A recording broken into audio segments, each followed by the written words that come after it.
شہروز جذباتی ہو رہا تھا۔ ریشم نے سر تھام لیا اور فی الحال خاموش رہنا بہتر سمجھا۔ کچھ دن نارمل گزرے مگر زندگی میں بے شمار بکھیڑے تھے، گھر کے 20 کام تھے۔ شہروز کی ہدایات کی وجہ سے وہ محلے میں بھی کسی سے ملتی جلتی نہیں تھی۔ کبھی کبھی تو اسے سخت جھنجھلاہٹ ہوتی جب چھوٹے سے کام یا معمولی سی ضرورت کی کسی چیز کے لیے تو صبح سے شام تک انتظار کرنا پڑتا۔ اسے سخت کوفت ہوتی۔ اس نے میکے جانا بھی کم کر دیا تھا۔ ایسے میں کبھی اماں اور بھابھی آ جاتی تو دل بہل جاتا تھا۔ ایسے میں زندگی اسی طرح نرم گرم انداز میں گزر رہی تھی کہ اچانک بہت بڑا طوفان آ گیا۔ ایسا طوفان جو اپنے ساتھ سب کچھ بہا کر لے گیا۔ محبت، ریاضت، صبر، برداشت سب رائے گاں ہو گیا۔ اتوار کا دن تھا، حسب معمول آج شہروز گھر پر تھا۔ چھٹی والے دن وہ دیر سے سو کر اٹھتا تھا۔ ریشم کی آنکھ کھلی تو 9 بج رہے تھے۔ 2 سالہ نتاشا جو اب خوب پٹر پٹر باتیں کرتی تھی وہ بھی جاگ گئی تھی۔ ریشم اس کو لے کر برآمدے سے باہر آ گئی اور بیڈ روم کا دروازہ بند کر دیا تاکہ شہروز کی نیند خراب نہ ہو۔ فیڈر بنا کر نتاشا کو تھما کر وہ واش روم چلی گئی۔ واش روم سے واپس آئے تو موبائل مسلسل بج رہا تھا۔ نمبر دیکھ کر اس نے کال ریسیو کر لی۔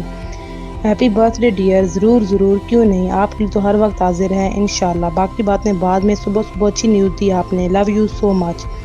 ریشم نے کھلکھلا کر کہا۔ اس کا موڈ انتہائی خوشگوار ہو گیا تھا، جیسے کہ اچانک کوئی بڑی خوشی ملی ہو۔ کال بند کر کے وہ مسکراتی ہوئی کچن کی طرف چل دی تاکہ شہروز کے اٹھنے سے پہلے ناشتہ تیار کر لے اور پھر اس کو خوشخبری بھی سنائے کہ بھابھی کی کال آئی تھی، بھابھی نے نئی گاڑی لے لی ہے اور اگلے اتوار کو سب کو پکنک پر لے جا رہے ہیں۔ وہاں ریشم اور شہروز کی شادی کی سالگرہ بھی منائیں گے۔ وہ اس بات سے قطعی بے خبر تھی کہ شہروز جاگ گیا تھا اور روم سے باہر آتے ہوئے ریشم کی ہنسی اور خوشگوار لہجے پر ٹھٹک کر وہیں ٹھہر کر ساری باتیں سن رہا تھا۔ اسے ریشم کا انداز سخت ناگوار گزرا تھا۔ وہ کچن میں ہی تھی کہ شہروز خاموشی سے اس کا موبائل لے کر کمرے میں آ گیا۔ انکمنگ کالز پر جا کر دیکھا تو کوئی نیا نمبر تھا بغیر کسی نام کے۔ ایسا کون ہو سکتا تھا جس سے اتنی بے تکلفی اور پیار سے بات ہو رہی تھی؟ لو یو بولا جا رہا تھا۔ شہروز کا ماتھا ٹھنکا، گو کہ بات معجوب تھی، لیکن اس نے اسی نمبر پر کال بیک کی۔ ہیلو ریشم۔ دوسری جانب گمبھیر مردانہ آواز سن کر اس کے پیروں تلے سے زمین نکل گئی۔ اس نے کال بند کر کے موبائل زور سے دیوار پر دے مارا اور اتنی زور سے چلایا کہ ریشم گھبرا کے بھاگی آئی۔ شہروز کی آنکھیں غصے کی شدت سے سرخ ہو رہی تھیں، چہرے پر غضب کا جلال اور وحشت تھی۔ اپنے موبائل کے ٹکڑے دیکھ کر ریشم کی آنکھیں پھیل گئیں۔ شہروز، یہ صبح آپ کو کیا ہو گیا ہے؟ کوئی خواب دیکھ لیا کیا؟ وہ سخت حیران تھی۔ بے غیرت عورت، اتنی معصوم مت بن۔ کیا گل کھلا رہی ہے؟ مجھے کمرے میں بند کر کے میری ناک کے نیچے کیا کھیل کھیل رہی ہے؟ مجھ سے چھپ کر کس سے باتیں کرتی ہو؟ اتنی خوش تھی اور آئی لو یو کس کو کہہ رہی تھی؟ اف، شہروز آپے سے باہر ہو رہا تھا۔ اس نے دونوں ہاتھوں سے اپنے سر کے بال جکڑ لیے تھے۔